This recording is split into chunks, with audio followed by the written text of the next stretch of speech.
सुधांशु जी, पहला सवाल आप ही से, क्योंकि बीच में मृत्युंजय जी अभी फोन पर बात कर रहे थे जब रिपोर्ट चल रही थी, तो मुझे लगा कहीं आप ही की पार्टी से कॉल तो नहीं आ गया है। कुछ दिन में लग रहा है कि बीजेपी क्या है लोग पहचान नहीं पाएंगे। आपने सबको गले लगाने की जो ये प्रक्रिया हर राज्य में शुरू की है, मतलब ऐसा वॉशिंग मशीन। अंजना जी, आप ये कह रही हैं कि बीजेपी को पहचान नहीं पाएंगे। आज तो शिवसेना को पहचानना मुश्किल है कौन सी वाली है, एनसीपी को पहचानना मुश्किल है, भविष्य में खतरा है जदयू को पहचानना मुश्किल होगा। मतलब इस दिल के टुकड़े हजार हुए, कोई यहां गिरा कोई वहां गिरा वाली उनकी स्थिति हो रही है। परंतु मैं एक सीरियस बात कहना चाहता हूं। देखिए क्या होता है, कई बार विरोधाभासी दलों के साथ गठबंधन होता है। देश की राजनीति में अनेक बार हुआ है। वो तब होता है जब स्पष्ट जनादेश जनता ने न दिया हो, फ्रैक्चर्ड मैंडेट, खंडित जनादेश हो, तो आपको किसी न किसी के साथ मिलकर मजबूरी है सरकार बनाना। परंतु बिहार और महाराष्ट्र बिल्कुल दो अलग राज्य हैं। यहां पर दोनों जगह जनता ने स्पष्ट जनादेश दिया था। महाराष्ट्र में भाजपा के नेतृत्व में भाजपा शिवसेना को क्लियर मैंडेट, और बिहार में भी भाजपा जदयू को क्लियर मैंडेट। मगर जब क्लियर मैंडेट के बाद भी सत्ता के लोभ में या स्वार्थ में किसी कारणवश इधर उधर आप पलटने की कोशिश करते हैं, तो होता यह है कि आप पार्टी को परिवार न मानकर परिवार को पार्टी मानने की गलती कर बैठते हैं। तो आप अपने विधायकों, मंत्रियों, नेताओं, कार्यकर्ता, कैडर को ही नहीं समझा पाते, जनता की तो बात छोड़िए। और वही हश्र आज महाराष्ट्र में हो रहा है। शिवसेना के सामने यही समस्या आई, वही आंतरिक मामला है वैसे उनका। एनसीपी के अंदर वही समस्या आई और जदयू भी उसी प्रकार की समस्या से आगे जा रहा है। परंतु आरोप किस पे लगा रहे हैं? भारतीय जनता पार्टी पे। अरे मैं तो याद दिलाना चाहता हूं, पहले भी बोल चुका हूं कि 23 जून को लोग पटना में मिले थे, तो अब तो साफ दिखाई पड़ रहा है कि पार्टियों के बीच का सेतु तो छोड़िए, इनके अंदरूनी जो एकता है, पार्टियों का अंदरूनी सेतु उतना कमजोर था जितना बिहार का वो पुल था जो बह गया।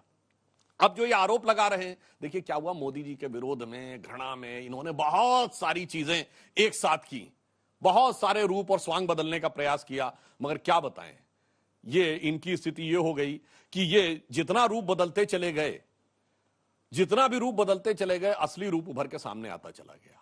मतलब जिसे वो कहते हैं, इस गठबंधन में तो कोई सिला नहीं, कौन किससे मिला है ये कुछ पता ही नहीं। लाख चेहरे बदल के आ जाते हैं ये, मगर आईना कमबख्त झूठ बोलता ही नहीं।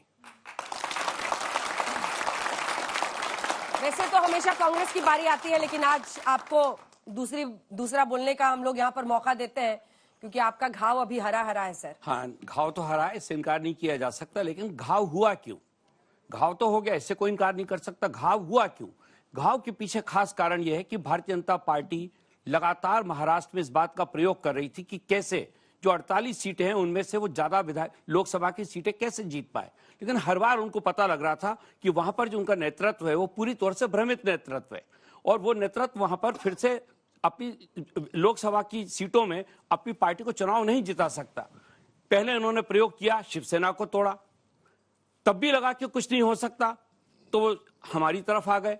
लेकिन मैं एक बात ये कहना चाहता हूं कि हमारे कुछ लोग भाजपा से प्रभावित होकर या उनके भ्रम का शिकार हो गए, लेकिन इसके बावजूद भी महाराष्ट्र में मासूम है आपकी नजरों में अजीत पवार। सर, बचपन में कहानी हम सब पढ़ते थे ना कि वो गठरी अगर आपको मजबूत करनी है तो लकड़ियों को एक साथ बांध दो, अगर मजबूत हो तो नहीं टूटती है, अगर कमजोर हो तो क्या होता है? टूट जाएगी। तो फिर वही हुआ ना आपके साथ। मैं इससे इनकार नहीं कर रहा कि हमारे कुछ लोग का फेलियर है क्या अपनी पार्टी के नेताओं को, जिसमें अजीत पवार ही नहीं, प्रफुल्ल पटेल, छगन भुजबल, तमाम नेता हैं, उन सबको वो एक साथ नहीं रख पाए क्योंकि वो अपनी बेटी को स्थापित करना चाहते थे? सीधा प्रश्न है, जवाब दीजिए। मैं सोचता हूँ शायद बेटी को स्थापित करने से ज्यादा बड़ा प्रश्न ये था कि जो लोग लगातार राष्ट्रवादी कांग्रेस पार्टी में लंबे समय से काम कर रहे थे, उनको ऐसा लगा कि भारतीय जनता पार्टी के साथ जाने से शायद उनका भविष्य सुरक्षित हो जाए।